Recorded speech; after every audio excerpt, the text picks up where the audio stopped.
Should be put to the Minister. Question number 11 should now be put to the Minister of State Services, Chris Hipkins. Thank you, Mr Speaker. To the Minister of State Services. What were the factors that contributed to the strained relations that resulted in the resignation of Lesley Longstone as the Secretary of Education? Speaker. The Honourable Dr Jonathan Coleman. Speaker, as the member will be aware, there were several high-profile matters in education last year that contributed to strained relations across the education sector. Ms Longstone's reasons for resignation are a matter between her and the State Services Commissioner. Chris Hipkins. Mr Speaker, was the State Services Commissioner correct in stating that strained relations with the Minister of Education, Hipkins, were largely to blame for Lesley Longstone's resignation?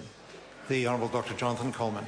He did not say that they were largely to blame for the resignation. Ms Longstone reached her own decision, which she conveyed in writing to the State Services Commissioner. And I would make the point that employment matters such as this are a matter between the employee and the State Services Commissioner. Chris Hipkins. Mr Speaker, was it a ministerial decision to increase class sizes in last year's budget? A ministerial decision to propose closure and merger for schools in Christchurch? A ministerial decision to close Salisbury School, a decision overturned by the court? A ministerial decision to sign off the implementation of NovaPay? If so, why is it the Secretary of Education who is being asked to fall on her sword, rather than the Minister who actually made the decisions? The Honourable Dr Jonathan Coleman. The Secretary of Education has not been asked to fall on her sword. Chris Hipkins.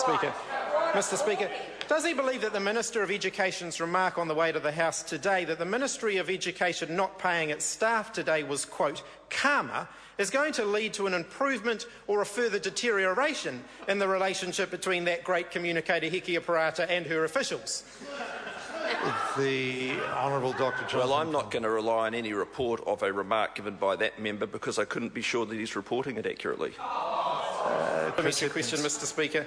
Mr Speaker, why should the New Zealand public have faith that the right person has resigned, given the Minister who made all the decisions that led to the major controversies in education remains in office, but has had all of her major responsibilities apparently taken off her, and now isn't even being allowed by the government to answer her own questions in the House?